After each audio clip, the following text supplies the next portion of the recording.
আজকে গোটা পৃথিবীর মুবাল্লিগে ইসলাম হযরত মাওলানা তারেক জামিল সাহেব ওনার সাথে বসে একসাথে কথা শুনেছি। উনি আমার কাছে বলেছেন, আমি বাংলাদেশে ময়মনসিংহের একজন তাবলীগী মানুষের দাওয়াতে আমি আজকে তাবলীগের মধ্যে জুড়েছি, তাবলীগে আসছি।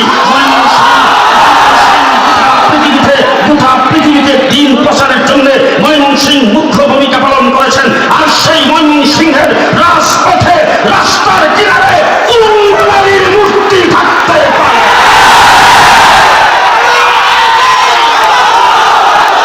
সর্ববৃহৎ সংগঠন ময়মনসিংহের ইত্তেফাকুল উলামা এবং ময়মনসিংহের উলামায়ে কেরামকে বলতে চাই, সারার দিন খাম দিয়ে মাথা নামতে হবে, মূর্তি থাকতে হবে।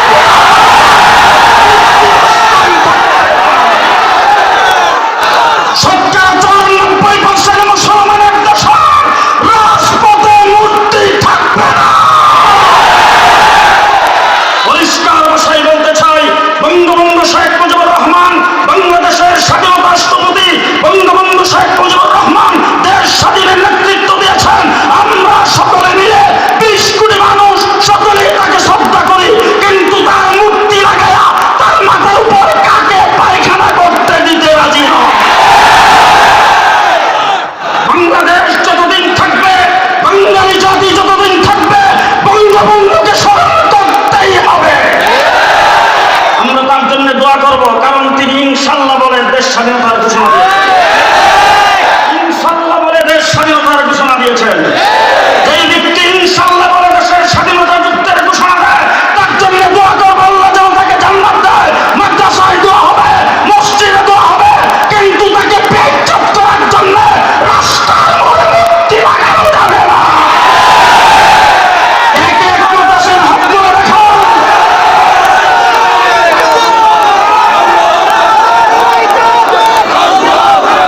আজকে যখন হিন্দু বৌদ্ধ খ্রিস্টানের নাম দিয়ে হেফাজতে ইসলামের বিরুদ্ধে যখন মিছিল করে আর মশাল হাতে নিয়ে যখন বলে হেফাজতে ইসলাম মেড ইন পাকিস্তান,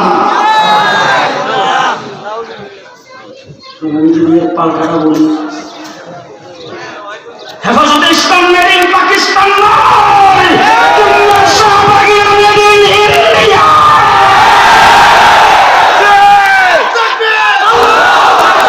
তোমরা মেড ইন ইন্ডিয়া।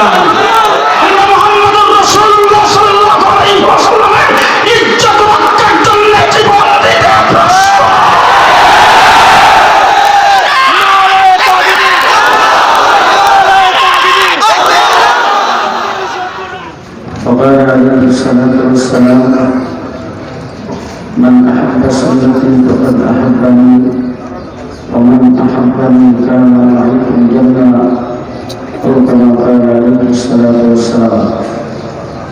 جناب الصدر المحترم معزز حضرات علماء الكرام সমবেত বিরাদরান ইসলাম, আল্লাহ তাবারক ওয়া তাআলা দরবারে অসংখ্য গুণিত শুকরিয়া আল্লাহ পাক আমাদের সকলকে মুসলমানদের জন্য সাপ্তাহিক জুমার নামাজ আদায় করার তৌফিক দান করেছেন। এই জন্য সকলে শুকরিয়া আদায় করে বলি আলহামদুলিল্লাহ। আর আজকে বলবেন বাড়ি থেকে যেন মানুষের না শুনে। সর্বপ্রথম জানতে চাই, আমার সামনে যারা বসছেন জিন্দানা মুর্দা, যারা দাঁড়িয়ে আছেন আপনারা জিন্দানা মুর্দা, যে আওয়াজটাও জিন্দা মানুষের মতো করবেন। প্রত্যেকে যার যার ডাইনে বামে তাকায় পাশের মানুষটাকে চিনেন। এই জন্য চিনবেন, যদি আওয়াজ না করে মনে করবেন হে অন্য দলের মানুষ, কেউ চুপ করে বসে থাকতে পারবে না। শুক্রবার দিন জুমার নামাজ আদায় করেছে। আল্লাহ তাবারক ওয়া তাআলা উম্মতে মুহাম্মাদের জন্য জুমার নামাজ দিয়েছেন। এই নামাজটা হলো মুসলমানদের জন্য সাপ্তাহিক ঈদ। গোটা পৃথিবীর মুসলমান যে যেখানে বসবাস করে প্রত্যেকের জন্য শুক্রবার দিন জুমার নামাজের 2 রাকাত ফরজ। জামাতের সাথে সকলে খুতবা সহকারে আদায় করে। পৃথিবীর কোন ধর্ম এই ধর্মের কোন সিস্টেম দেখাইতে পারবে না। আল্লাহ তাবারক ওয়া তাআলা আমাদেরকে সম্মানিত করেছেন, দামি বানিয়েছেন। পৃথিবী এখন আবিষ্কারের যুগ। আমি আসলে প্রথমে একটি কথা আপনাদের সামনে বলে রাখি। আজকের মাহফিলের যিনি সভাপতি, যার উদ্যোগে এই মাহফিল অনুষ্ঠিত হচ্ছে, জামিয়া ফয়জুর রহমান রহমতুল্লাহ আলাইহি, ওই মাদ্রাসার যিনি প্রিন্সিপাল শাইখুল হাদিস হযরত হাফিজ হুজুর রহমতুল্লাহ আলাইহির খুব কাছের লোক ছিলেন। দীর্ঘ প্রায় 7 বছর আমরা একসাথে হাফিজ হুজুরের দরবারে কাটাইছি। উনি আমাকে অন্তর থেকে মহব্বত করেন। আমার ব্যস্ততা, আমার প্রোগ্রাম, সেগুলি কোনোটাই দেখতে চান না। বলছে জুমার পরে আমার এখানে আসতে হবে। গতকাল আমার মাহফিল ছিল ফরিদপুর, রাজবাড়ী, যশোর। আমি রাত্রে 1:30টায় যশোরে বয়ান করে গাড়ি সারছি, আপনাদের এখানে এসে জমা করছি। আপনাদের পরে মাগরিবের পরে আমার কুমিল্লা দয়াপুর মাদ্রাসার বাৎসরিক মাহফিলে মাগরিবের পরে বয়ান করার কথা। এরপর থেকে রাত্রে আরো 5টা মাহফিল আছে, এটা হলো 7টা। আমি আপনাদের এখানে আগমন করেছি শুধু প্রাথমিক কিছু কথা মাইক চালু করার পরে কিছু সংখ্যক লোক কিছু কথা বললাম মানুষ জমাইতে হয়। এই মানুষ জমানোর দায়িত্বটা আমাকে দিয়েছে। আসবেন আপনাদের সামনে শাইখুল হাদিস শাইখুল হাদিস মাওলানা মাহমুদুল হক, আসবেন এই দেশের শীর্ষস্থানীয় উলামায়ে কেরাম, বর্তমান সময়ের সময়োপযোগী কথা বলবেন। পৃথিবীতে অনেক কিছু আবিষ্কার হচ্ছে, সামনে আরো যে কি হবে, একের পর এক আবিষ্কার হইতেছে। একটা জিনিস আবিষ্কার হওয়ার পরে মানুষ বলে বা এত চমৎকার, কিছুদিন পরে এর চাইতে ভালো আরেকটা আবিষ্কার হয়। প্রত্যেকটা জিনিসই এরকম। দৃষ্টান্ত স্বরূপ আমাদের ঢাকা শহরে সর্বপ্রথম যখন বিল্ডিং হয়েছে 16 তলা, ওই বিল্ডিং দেখার জন্য কত মানুষ যাইত। এখন কিন্তু ঢাকার মতিঝিলে 52 তলাও আছে, কিছুদিনের ভিতরে 142 তলাও হচ্ছে। তাহলে একের পর এক আবিষ্কার হবে। 142 তলার পরে যে আরো কত তলা হবে তার তো ঠিক নেই। একটা দামি এর চাইতে দামি আরেকজন আবিষ্কার করে। জমানার পরিবর্তনে আবিষ্কার হচ্ছে, কিন্তু আল্লাহ তাবারক ওয়া তাআলা উম্মতে মুহাম্মদীকে যে দামি করে পৃথিবীতে প্রেরণ করেছেন, এর চাইতে দামি কিয়ামত পর্যন্ত আল্লাহ আর বানাবে না। কথা বাংলা বুঝতেছেন? আল্লাহ যে আমাদেরকে দামি বানিয়েছেন, এর চাইতে দামি আল্লাহ পাক এই কায়নাতের ভিতরে আর বানাবেন না। আমরা সবচাইতে বেশি দামি। কুনতুম খায়রা উম্মাতিন উখরিজাত লিন-নাস, আল্লাহ পাক আমাদেরকে খায়রে উম্মত বানিয়েছেন, দামি বানিয়েছেন। দামি মানুষের যাবতীয় সবকিছু দামি হয়, ঠিক কিনা জোরে কান? আল্লাহ রাব্বুল আলামিন বলেন, ইন্নাল্লাহা আশতারা মিনাল মুমিনিন, ও মুমিন তোমরা আমি আল্লাহর সাথে ব্যবসা করো আর আমি মুমিনের সাথে ব্যবসা করি। দুনিয়াতে ব্যবসা বাণিজ্য চলে, আল্লাহ মুহাম্মদের সাথে ব্যবসা করেন, মুমিনের সাথে ব্যবসা করেন, আল্লাহর সঙ্গে আমরা ব্যবসা করি। দুনিয়ার আপনাদের এই ময়মনসিংহের বহু ছোট বড় দোকান, ব্যবসা প্রতিষ্ঠানগুলো বিভিন্ন কোম্পানির সাথে ব্যবসা করে। কোম্পানি কিন্তু বছরে 1-2 বার অফার দেয়। কি অফার জানেন তো? একটা চিপসের প্যাকেট কিনবেন, একটা বল ফ্রি। সার্ফ এক্সেলের প্যাকেট কিনবেন, একটা বালতি ফ্রি। একটা নুডলসের প্যাকেট কিনবেন, একটা বাড়ি ফ্রি। কথা বলেন ঠিক না বেঠিক? এই যে এরকম দুনিয়ার ব্যবসায়ীর সাথে ব্যবসা করলে, পৃথিবীর কোনো দেশের সাথে ব্যবসা করলে তোমাকে এরকম ভাবে অফার দেওয়া হবে। সিজনাল অফার, স্বাধীনতা দিবস উপলক্ষে অফার, বিজয় দিবস উপলক্ষে অফার, বিভিন্ন সময় সীমিত সময়ের জন্য অফার। সেই অফার কিছুদিন পরে শেষ হয়ে যায়। আমার আল্লাহ বলেন, ইন্নাল্লাহা আশতারা মিনাল মুমিনিন, ও মুমিন তোমরা আমি আল্লাহর সাথে ব্যবসা করো। আমি আল্লাহ পাক তোমাদেরকে অফার দিয়ে দিলাম, সিজনাল অফার না, নির্ধারিত সময়ের জন্য অফার না। জিন্দেগীর সব সময় যা করবা ফালাহু আশরু আমসালিহা, যা করবা 1-10। এটা বোধ জানুয়ারি মাসে, জুলাই, স্বাধীনতা দিবস, ঈদ আসলে কোন সময়? যে 24 ঘন্টা যা করবা 1-10। কোম্পানি তোমাকে অফার দেয়, সিজনাল অফার। আমার আল্লাহ বলেন সব সময়ের জন্য অফার দেওয়ার পরে সাপ্তাহিক অফার দিলাম শুক্রবার দিন। আজকে বলে এটা কি অফার? বলে শুক্রবার দিন জুমার নামাজকে সামনে রেখা সকালবেলা উঠে প্রস্তুতি গ্রহণ করো, হাতে পায়ের নখ কাটো, পশম পরিষ্কার করো, সুন্নতগুলি আদায় করো, সুন্নত তরিকায় গোসল করো, তোমার তৌফিক অনুযায়ী ভালো কাপড় পরিধান করো, আতর সুরমা ব্যবহার করো, পায়ে হাইটা আগে বাগে মসজিদে গমন করো, খতিবের কাছাকাছি বসো, ধ্যানমগ্নের সাথে খতিবের খুতবা শ্রবণ করো। আল্লাহ বলেন প্রত্যেকটা কদমে কদমে 1 বছরের ন্যায়। কোন অফার? যে সাপ্তাহিক অফার চলবে 2021 পর্যন্ত। যে আপনাদের গোটা ময়মনসিংহ এখন বিভাগ, আর ময়মনসিংহ এখন সিটি। এই সিটির ভিতরে গত কুরবানিতে উট কুরবানি দিয়েছেন কয়জন? উট একজন না। আল্লাহ পাকের পক্ষ থেকে অফার ঘোষণা। আল্লাহর হাবিব বলেন জুমার নামাজে সকলের আগে মসজিদে প্রবেশ করবা, উট কুরবানি করার সওয়াব। মাসে জুমা কয়টা? 4টা জুমা। 4 জুমায় যদি আপনি যান সবাই আগে মসজিদে,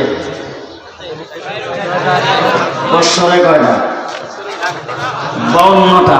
52 জুমায় যদি আগে যান উট কুরবানি করার সওয়াব কয়টা? বৎসরে 52টা। টাকা খরচ হবে 52,000। কত? জি জি 1 টাকাও না। এবার আসেন, আল্লাহ বলেন সাপ্তাহিক অফার আরো আছে। বলে সেটা কি? বলে আসরের নামাজের পরে নামাজের মুসল্লাই বসবা, আল্লাহুম্মা সাল্লি আলা মুহাম্মাদিন নাবিয়িল উম্মি ওয়া আলা আলিহি ওয়া সাল্লিম তাসলিমা। আমার হাবিবের উপরে দুরূদ শরীফ 80 বার পড়বা। আল্লাহ বলেন 80 বছরের গুনাহ মাফ।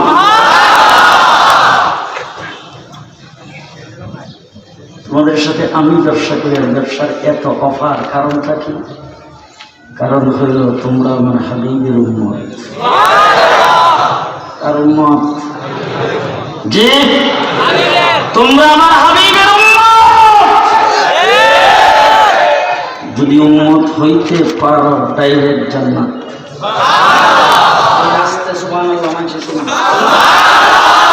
উম্মত হইতে পারলে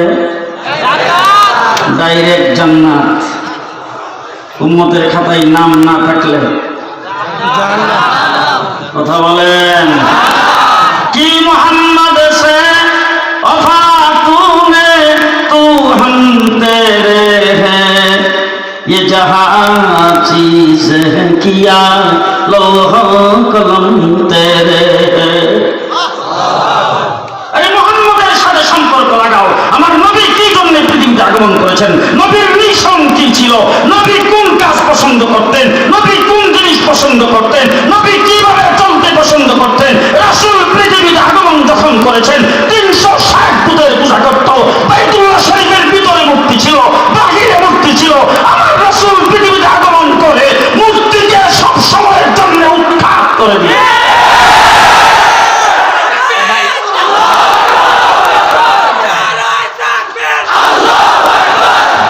আমার নবীর মিশন মূর্তি রাখা না, মূর্তি বাংলা।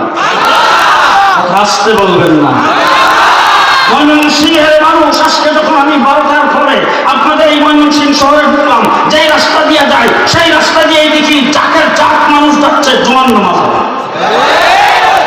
প্রত্যেকটা মসজিদের দিকে ভিতরে ঢুকতেছে মানুষ, ভিড় জমায়েছে মসজিদের গেটে। প্রত্যেক জায়গায় হাজার হাজার মানুষ, যাকে যাক মানুষ মসজিদের ভিতরে যাচ্ছেন। কিন্তু ময়মনসিংহ এমন একটা জায়গা, যেই জায়গায় টঙ্গীর বিশ্ব ইজতেমার মধ্যে যদি যান সেখানে গেলে দেখবেন সর্বপ্রধান ময়মনসিংহের স্থান। তার কারণ হলো সবচাইতে বেশি মানুষ তাবলিগি ময়মনসিংহের লোক। আমরা মানিক নিয়ে এদিন উঠে লং মার্চ করেছি, সেখানে ময়মনসিংহ থেকে সবচাইতে বেশি মানুষ গিয়েছে। খতমে নবুয়তের সম্মেলন করেছি, সেখানেও প্রাধান্য পেয়েছে ময়মনসিংহ। ধর্মীয় দিক থেকে ময়মনসিংহ বাংলাদেশ বাংলাদেশের মধ্যে সবচাইতে উঠতে ধর্মীয় যত মাহফিল হয় বাংলাদেশের 64টা ডিস্ট্রিক্টের ভিতরে ময়মনসিংহ হলো তার মধ্যে 1 নম্বর। ময়মনসিংহের মানুষ ধর্মপ্রাণ। শুধু তাই না, আজকে গোটা পৃথিবীর মোবাল্লিগে ইসলাম হযরত মাওলানা তারেক জামিল সাহেব ওনার সাথে বসে একসাথে কথা শুনেছি। উনি আমার কাছে বলেছেন, আমি বাংলাদেশে ময়মনসিংহের একজন তাবলীগী মানুষের দাওয়াতে আমি আজকে তাবলীগের মধ্যে যোগ জুড়েছি, তাবলীগে আসছি। গোটা পৃথিবীতে দিন প্রচারের জন্য ময়মনসিংহ মুখ্য ভূমিকা পালন করেছেন। আর সেই ময়মনসিংহের রাজপথে রাস্তার কিনারে উম্মার মূর্তি থাকতে পারে।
হিন্দুদের পূজা মণ্ডপে মূর্তি থাকবে, হিন্দুরা যেই মূর্তির পূজা করে সেই মূর্তি থাকবে বাংলাদেশে। এই মূর্তিকে যদি কেউ ভাঙতে আসে আমরা তার পাহারাদারি করব। কারণ সাম্প্রদায়িক সম্প্রীতির দেশ বাংলাদেশ। আমরা আজকে 50 বছর সেই পরিচয় দিয়েছি। বাবরি মসজিদ ভাঙার পরে আমরা কোন মন্দিরের গায়ে আক্রমণ করি না। বাবরি মসজিদ ভেঙে দিয়েছে, আমরা মন্দিরের গায়ে আক্রমণ করি নাই। গুজরাটে যখন মুসলমানদেরকে কুচকাটা করেছেন, যখন সেই ভারতের মোদি, ভারতের হিন্দুরা যখন কাশ্মীরে মুসলমানদেরকে হত্যা করে, বাংলাদেশের হিন্দুরা তখন নিরাপদ। ঠিক আমাদের দেশে বসবাস করে আপনাদের এই ময়মনসিংহে কত, এই ময়মনসিংহ শহরে হিন্দুরা একসাথে মুসলমানদের সাথে ব্যবসা করতেছেন। তাদের সঙ্গে ব্যবসায়িক বন্ধনে আমরা মিলিত হয়ে একসাথে চলাফেরা করতেছি। তাদের সঙ্গে আমাদের কোনো বৈরিভাব নাই। শুধু তাই না, গোটা পৃথিবীর মধ্যে সবচেয়ে বেশি আরাম এবং আয়েশের মধ্যে আছে বাংলাদেশের সংখ্যালঘুরা। সাম্প্রদায়িক সম্প্রীতির দেশ বাংলাদেশ। কিন্তু এই সাম্প্রদায়িক সম্প্রীতিকে নস্যাৎ করার জন্য গভীর চক্রান্ত শুরু হয়েছে। আজকে যখন হিন্দু বৌদ্ধ খ্রিস্টানের নাম দিয়ে হেফাজতে ইসলামের বিরুদ্ধে যখন মিছিল করে আর মশাল হাতে নিয়ে যখন বলে হেফাজতে ইসলাম মেড ইন পাকিস্তান, পাল্টাটা বলি হেফাজতে ইসলাম মেড ইন পাকিস্তান নয়, তোমরা সবাই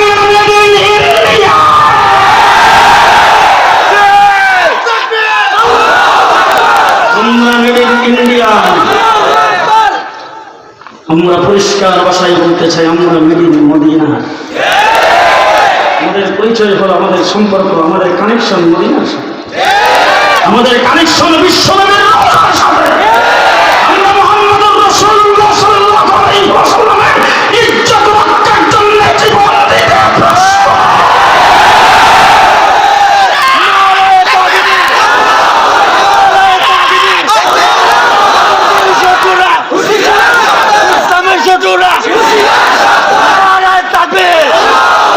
আমরা মুসলমান জিজ্ঞেস করতে চাই, মৌলানা আব্দুল হক সাহেবের রক্তের দাম বেশি না আমির হামজার রক্তের দাম বেশি? কথা আসতে বলেন কেন? আমি জুনায়েদ আল হাবিবের রক্তের মূল্য বেশি না হযরত আমির হামজার রক্তের মূল্য বেশি? কথা বলবেন, কথা বলবেন। বাংলাদেশের লক্ষ কোটি আলেম ওলামায়ে কেরাম, কোটি কোটি মুসলমানের রক্তের দাম বেশি না হযরত হুসাইনের রক্তের দাম বেশি? গোটা পৃথিবীর লক্ষ লক্ষ আব্দুল কাদের জিলানী, মঈনুদ্দিন চিশতি, লক্ষ লক্ষ কোটি কোটি আল্লামা আহমদ শফি, লক্ষ লক্ষ কোটি কোটি হাফিজ হুজুর, গোটা পৃথিবীর সমস্ত মুসলমানের রক্ত একত্রিত করলে হুসাইনের এক ফোঁটা রক্তের মূল্য হবে না। যে কেন বলেন? হযরতে হুসাইন, হযরতে আমির হামজা উহুদের যুদ্ধে টুকরা টুকরা হয়েছে আমার নবীর ইজ্জত রক্ষার জন্য। হযরত হুসাইন কারবালার ময়দানে টুকরা টুকরা হয়েছে নবীর ইজ্জত রক্ষার জন্য।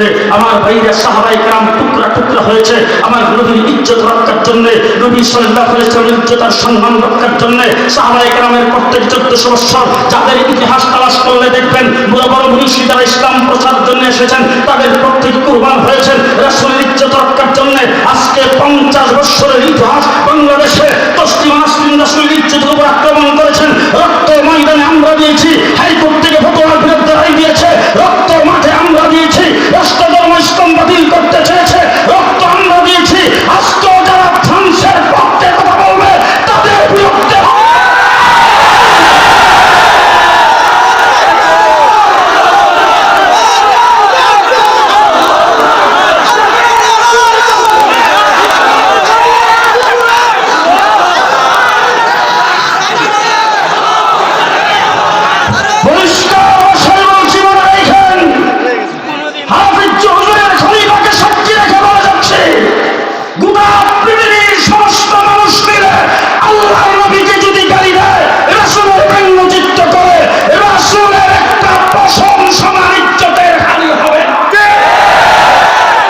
ইজ্জত নবীকে কে দিয়েছে?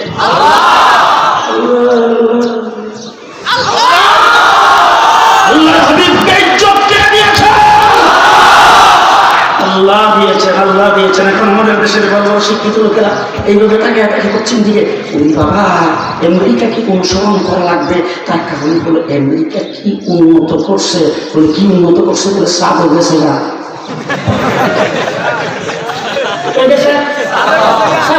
সাপ কিন্তু ভালো কবে পারে বালুটা ভালোই তো সাপ। জিজ্ঞেস করতে চাই সাপ আসমানের নিচে না উঠে?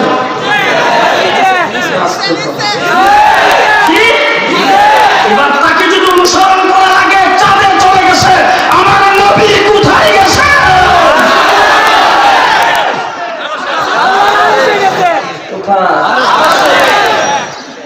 সাত আসমান পাড়ি দিয়ে সিদরাতুল মুনতাহা। জিবরাইল আমিন মক্কা থেকে রাসূলকে বলছেন আসেন আসেন আসেন আসেন। সিদরাতুল মুনতাহার এখানে যে জিবরাইল আমিন বলে হুজুর যান। আল্লাহর হাবিব বলে কথা সুর পাল্টাই গেল। এতক্ষণ বললা আসেন আসেন, এখন বলেন যাও। जिब्रील अमीन बोले हुजूर अगर अक्सर मुंगी फरम फरूगे तजल्ली बसूरत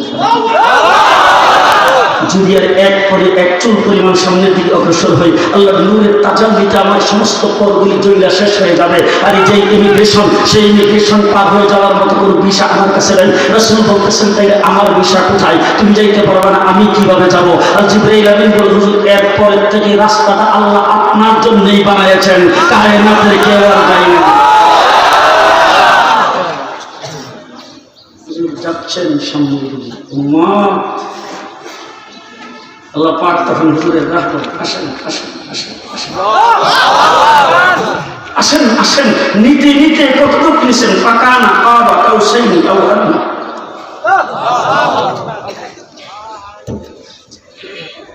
আমাদের দেশের প্রধানমন্ত্রী, ভারতের প্রধানমন্ত্রী, চীনের প্রধানমন্ত্রী, বিভিন্ন দেশের প্রধানমন্ত্রীদের সাথে দ্বিপাক্ষিক বৈঠক হয়। কয়েকদিন পর পর দেখবেন পত্রিকা আসে, বাংলাদেশের প্রধানমন্ত্রী আর ভারতের প্রধানমন্ত্রী দ্বিপাক্ষিক বৈঠক হবে। আমাদের দেশের প্রধানমন্ত্রীর সাথে প্রতিনিধি দলের সদস্য 83 জন, ভারতের প্রধানমন্ত্রীর সাথে প্রতিনিধি দলের সদস্য 33 জন।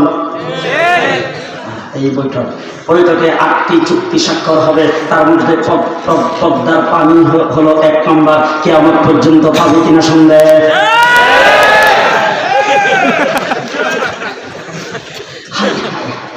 এবার আমি জিজ্ঞেস করতে চাই, আল্লাহর হাবিব গেছেন আল্লাহর সঙ্গে বৈঠক করতে। একজন রব্বুল আলামিন আর একজন রাহমাতুল আলামিন, দুইজনের বৈঠক। প্রতিনিধি দলের সদস্য, ফটোগ্রাফার তো ছিল, সাংবাদিক, ঘোষক, পরিচালক, ভলান্টিয়ার, স্বেচ্ছাসেবক কেউ নেই। জিবরাইল আমিন সিদরাতুল মুনতাহায় দাঁড়ায় ভেজা মনে মনে ভাবতেছে, কি রে, আদম আলাইহিস সালাম থেকে ঈসা আলাইহিস সালাম পর্যন্ত মাধ্যম আমি, এখন দি ডাইরেক্ট এখন কি তারা দুজন ডাইরেক্ট? দুইজন একসাথে বসছে। পত্রিকা আসে 8টি চুক্তি স্বাক্ষর হবে। আল্লাহর হাবিব বলছেন কয়টা? আল্লাহর হাবিব বসতেন কয়টা চুক্তি স্বাক্ষর হবে? কয়টা? কিয়ামত পর্যন্ত যত উম্মত পৃথিবীতে আগমন করবে, কিয়ামত পর্যন্ত নবী আর পৃথিবীতে আসবে না। কিয়ামত পর্যন্ত যা কিছু প্রয়োজন হবে সবগুলো চুক্তি এক রাত্রে মেরাজে স্বাক্ষর হয়েছে। সব চুক্তি স্বাক্ষর। এখন যদি কেউ তার বক্তৃতা দিয়ে কার মক্কায় দিবি, কি গাছ মক্কায় দিবে? মেরাজের রাত্রিতে পয়সা পাইছে, তুই কার মক্কায় দেওয়ার কে? আমরা বড় ধৈর্যশীল, আমরা বড় ধৈর্যশীল। এই সমস্ত গুরুত্বপূর্ণ কথাবার্তা যারা বলবে তাদেরকে বলতে চাই, তোমাদের যেমন 2টা হাত, আমাদেরও 2টা হাত। আসতে পারেন কেন? আমাদের শরীরে রক্ত মাংস আমাদের শরীরে হাত নাই। তোমরা কার মক্কায় দিবা? আমরা বলবে আঙ্গুল চশমা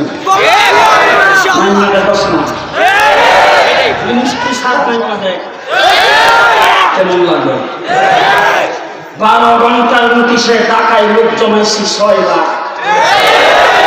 আর যদি 24 ঘন্টার নোটিশে 24 ঘন্টার নোটিশ যদি ঢাকায় ডাক দেওয়া হয়, আল্লামা বাবা করি আল্লামা হোসেন কাশ্মীর পক্ষ থেকে পরিষ্কার ভাষায় বলতে চাই, একমাত্র হেফাজতে ইসলাম 24 ঘন্টায় ঢাকা অচল করে দিবে।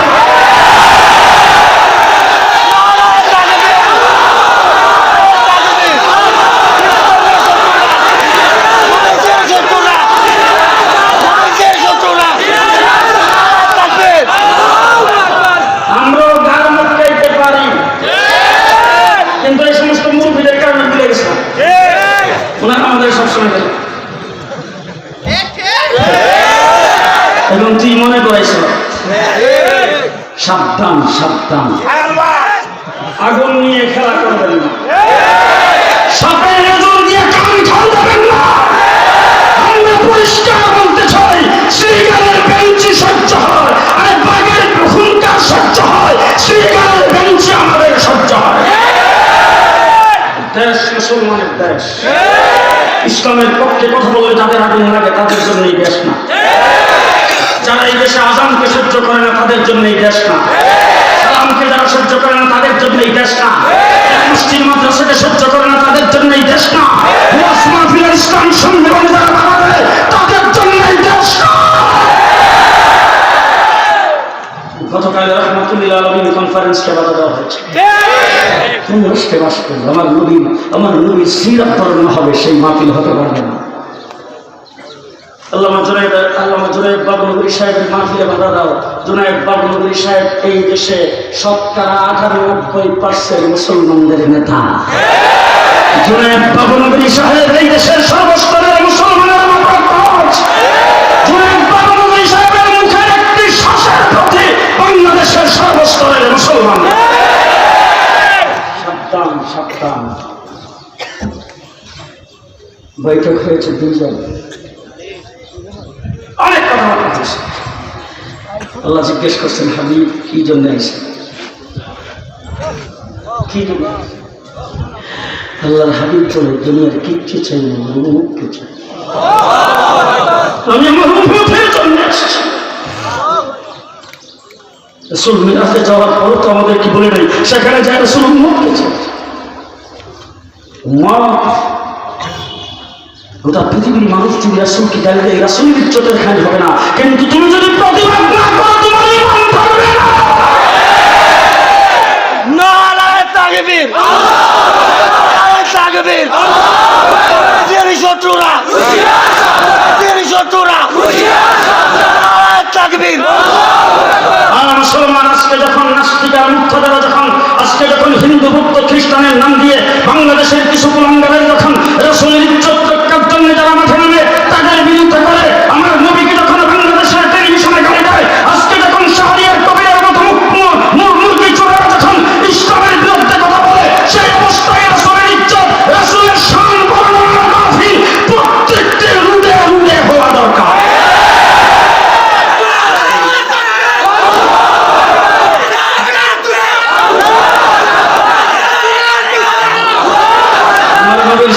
আমার নবীর মর্যাদা সকলের জানা থাকা দরকার, ঠিক না ঠিক?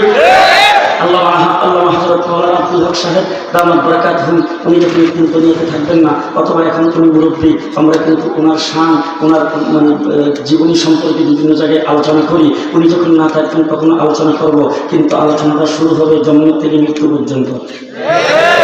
মৌলানা ফয়জুর রহমান সাহেবের আলোচনা জন্ম থেকে মৃত্যু পর্যন্ত, তার পীর হাফিজ হুজুরের আলোচনা জন্ম থেকে মৃত্যু পর্যন্ত, মুফতি আমিনের আলোচনা জন্ম থেকে মৃত্যু পর্যন্ত, আল্লামা আহমদ শফির আলোচনা জন্ম থেকে মৃত্যু পর্যন্ত, মৌলানা আথারের আলোচনা জন্ম থেকে মৃত্যু পর্যন্ত, আনোয়ার শাহ সাহেবের আলোচনা জন্ম থেকে মৃত্যু পর্যন্ত। শুধু তাই না, বঙ্গবন্ধুর আলোচনা জন্ম থেকে মৃত্যু পর্যন্ত, জিয়াউর রহমানের আলোচনা জন্ম থেকে মৃত্যু পর্যন্ত, পৃথিবীর যত মানুষ সমস্ত মানুষের আলোচনা জন্ম থেকে মৃত্যু পর্যন্ত। একমাত্র ফর্দে ওয়াহেদ মুহাম্মদুর রাসূলুল্লাহ সাল্লাল্লাহু আলাইহি ওয়াসাল্লামের আলোচনা পৃথিবীর সৃষ্টি লগ্ন থেকে শুরু হয়ে জান্নাত পর্যন্ত। আলোচনার কোনো সীমানা নাই, কারণ সর্বপ্রথম আমার আল্লাহ আলোচনা করেছেন। রূহের জগতে সমস্ত নবীদেরকে একত্রিত করে আমার আল্লাহ বলছেন, সমস্ত নবীদের সামনে আল্লাহ তাবারক ওয়া তাআলা অঙ্গীকার নিয়েছেন, সেখানে আল্লাহর হাবিবের আলোচনা শুরু করেছেন। 30 পারা কোরআন আমার নবীর শানে নাযিল হয়েছে। 30 পারা কোরআন হলো রাসূলের শানে, রাসূলের সিরাত গ্রন্থ। কে করেছেন? হ্যাঁ, প্রথম আল্লাহ আলোচনা করেছেন। রাসূল সাল্লাল্লাহু আলাইহি ওয়াসাল্লাম পৃথিবীতে আসার আগে হুজুর আকরাম সাল্লাল্লাহু আলাইহি ওয়াসাল্লামের আলোচনা, ফেরেশতাদের মজলিসে হুজুরের আলোচনা, রূহের জগতে হুজুরের আলোচনা, নবীদের মজলিসে হুজুর আকরাম সাল্লাল্লাহু আলাইহি ওয়াসাল্লামের আলোচনা, অতীতের যত কিতাব পৃথিবীতে আসছে সমস্ত কিতাবে রাসূল সাল্লাল্লাহু আলাইহি ওয়াসাল্লামের আলোচনা।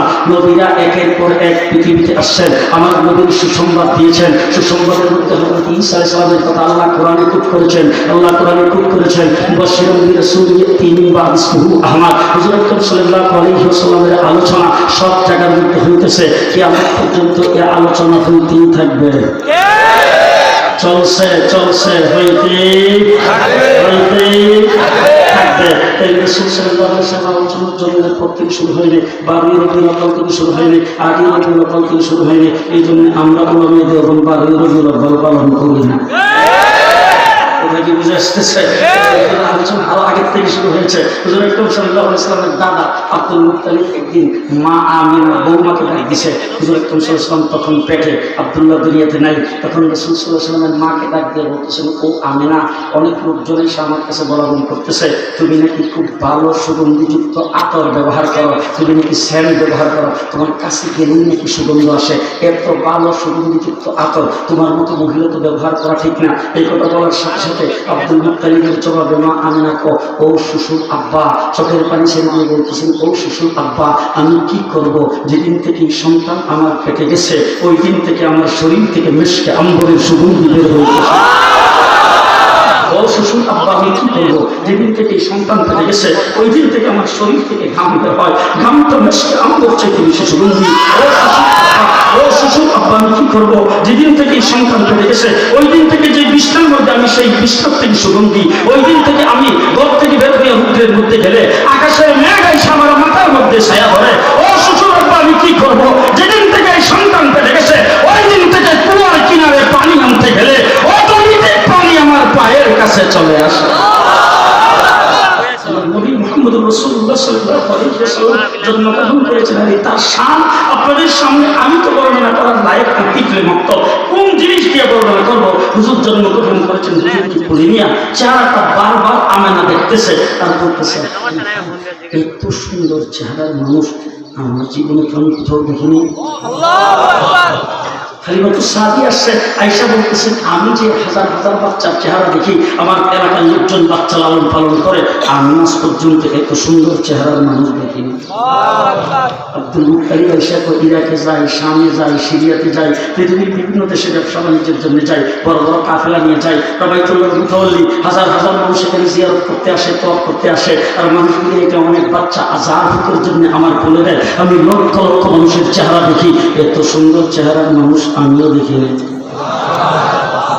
জিবরাইল আমিন বলতেছে, শিমল থেকে জুনুব, মসজিদ থেকে মাগরিব, গোটা পৃথিবী চক্কর দিতে আমার মুহূর্ত সময় লাগে। মুহূর্ত, গোটা পৃথিবীর এক প্রান্ত থেকে আরেক প্রান্ত মুহূর্তের ভিতরে চলে যায়। ফেরেশতাদের সর্দার হিসেবে সমস্ত ফেরেশতাদেরকে দেখেছি। নবীর পক্ষ থেকে দায়িত্বপ্রাপ্ত হিসাবে হযরতে আদম থেকে ঈসা পর্যন্ত সমস্ত নবীদের চেহারা দেখেছি, তাদের কাছে উঠিয়ে নিয়ে গেছি। ইউসুফ আলাইহিস সালামকে কুয়ার ভিতরে আমি হাত দিয়ে ধরে রেখেছিলাম, ইব্রাহিমকে নমরুদের আগুনের ভিতরে দেখেছি, ঈসা আলাইহিস সালামকে মাছের পেটে দেখেছি, ঈসা আলাইহিস সালামকে কিস্তিতে দেখেছি, হযরতে সুলাইমানকে সিংহাসনে দেখেছি, হযরত ঈসা আলাইহিস সালামকে মায়ের কোলে বসে কথা বলতে দেখেছি। সমস্ত নবীদের চেহারা দেখলাম, জান্নাতের হুর গিলমানদেরকে দেখলাম, তামাম পৃথিবীর সমস্ত মানুষ, সমস্ত প্রাণী দেখার পরে আমি জিবরাইল বলতেছি, এত সুন্দর চেহারার মানুষ আমিও কোনোদিন দেখি না। আল্লাহ ডাক দিয়ে জিবরাইল কি দেখবি করতে? জিবরাইল তুমি দূর থেকে দেখবা, আমি রব্বুল আলামিনের কাছ থেকে শোনো, আমি মুহাম্মদের চাইতে সুন্দর তামাম জগতে কাউকে বানাই না। সেই নবী পৃথিবীতে আগমন করেছেন, মুসলমানদের জন্য সবক দিয়েছেন, মুক্তি ভাঙ্গার জন্য আসছে, মুক্তি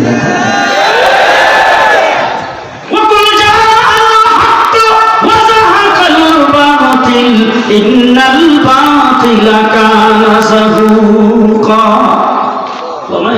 আছে এই আয়াত কখন নাযিল হয়েছে? আমার নবী যখন ফতে মক্কার সময় যখন মুক্তি ভাঙতেছে তখন।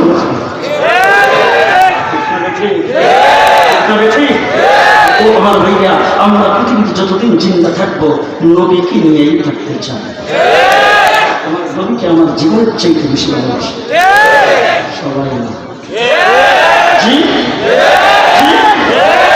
আমার কথা নয়, মৌলানা আব্দুল হক সাহেবের কথা নয়, বিশ্বের কোন আলেম ওলামায়ে কেরামের কথা নয়। আমার রাসূল বলেছেন, লা ইউমিনু আহাদুকুম হাত্তা আকুনা হাত্তা ইলাইহি মিন ওয়ালিদিহি ওয়া ওয়ালাদিহি ওয়ান নাসি আজমাইন। হুজুর, আমার বিবি বাচ্চার চাইতে বেশি আপনাকে ভালোবাসি, বলে হবে না। বলে আমার মা বাবার চাইতে বেশি, বলে তাও করা হবে না। বলে তাইলে আমার শ্বশুর শাশুড়ির চাইতে বেশি, বলে তাও করা হবে না। বলে তাইলে হুজুর তামাম জগতের সমস্ত মানুষের চাইতে বেশি, বলে তাও করা হবে না। বলে তাইলে আমার মাল সম্পদ দুনিয়ার সমস্ত আসবাবপত্রের চাইতে বেশি, বলে তাও হবে না। বলে তাইলে আমার জানের চাইতে বেশি। রাসূল বলেন, মুমিন হইতে গেলে আমার নবীকে সবচেয়ে বেশি ভালোবাসতে হবে। এবার যদি রাসূল সাল্লাল্লাহু আলাইহি ওয়াসাল্লামকে কেউ গালি দেয়, হুজুর সম্পর্কে কেউ কটূক্তি করে, যদি পৃথিবীর যে কোনো প্রান্তে কেউ যদি রাসূলের ব্যঙ্গচিত্র বের করে, আপনি রাসূলের উম্মত হিসাবে যদি বুকের মধ্যে রক্তক্ষরণ না হয়, অন্তরে যদি রক্তক্ষরণ না হয়, আমি আজকে ওলামায়ে কেরামকে সাক্ষী রেখে ফতোয়া দিয়ে গেলাম, আপনি যাই হন মুসলমান নন।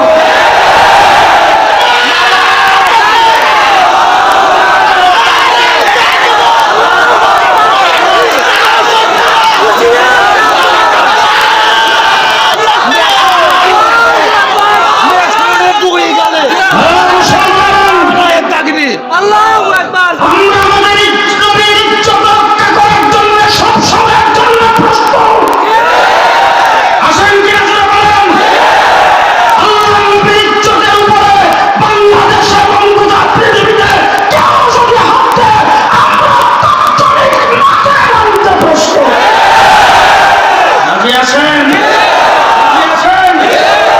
ময়মনসিংহ শহরের দোকানপাটে ফ্রান্সের জিনিসপত্র বিক্রি হয়। আমরা জানি, ভালো করে বুঝেন, আমরা কিন্তু এই দেশের চাউলের ভাত খাই। আব্দুল মসজিদ পর্যন্ত এই জন্য আমরা কিছুই জানি না, তা মনে করবেন না। বাংলাদেশের টাকা পয়সা কেমন উৎপাদন হয়, বাংলাদেশের রিমিটেন্স কিভাবে বাড়ে, বাংলাদেশের অর্থনীতির উপকার কিভাবে হয়, আমরা কিন্তু সেইগুলিও জানি। কথা বলেন। আর বলো হযরত মাওলানা আব্দুল হক সাহেব বুঝে সাইদুল হাদিসের যে মস্তা মাদ্রাসার যে রুমটা, এটা ওনার কাছে বেশি আরাম, এই জন্য উনি ওখানে থাকে। তাহলে তোমরা যারা মন্ত্রী মিনিস্টার হও, এর চাইতে ডাবল উনি হইতে পারে, ঠিক কিনা? 30 পারা কোরআন সিয়াসতের হাদিস যার ভিতরে তোমাদের এই দেশি এটা তো কোনো সাধারণ না, এটা কোনো বিষয়ই না। কথা 30 পারা কোরআন আর সিয়াসতের হাদিস যার ভিতরে, সমস্ত ফতোয়া যার ভিতরে, তোমাদের ইংলিশ দিয়ে নিয়ে যারা ফটন করো, আমাদের এক সপ্তাহ সময় লাগে না। মুহাম্মদুর রাসূলুল্লাহ সাল্লাল্লাহু আলাইহি ওয়াসাল্লামের ইজ্জত এবং সম্মানের উপর আক্রমণ করেছেন ফ্রান্স। আমরা জানি ফ্রান্সের জিনিস আমাদের দেশে আমদানি করে এই দেশের অর্থনীতির উপকার হয়। আমরা জানি আমাদের দেশের উৎপাদিত মাল ফ্রান্সে যদি রপ্তানি হয়, আমাদের দেশের অর্থনীতির উপকার হয়। তবে একটি কথা বলতে চাই, নবীর উম্মত হিসাবে আমরা ধর্মপ্রাণ মুসলমান হিসাবে আমাদের ঈমানের দাবি, আমরা ঈমানের সাথে একটি কথা বলতে চাই, ফ্রান্সের মাল আমাদের দেশে এসে অর্থনীতির উপকার হবে, আমাদের দেশের মাল ফ্রান্সে গিয়ে অর্থনীতির উপকার হবে, সেইটা আমরা চাই না।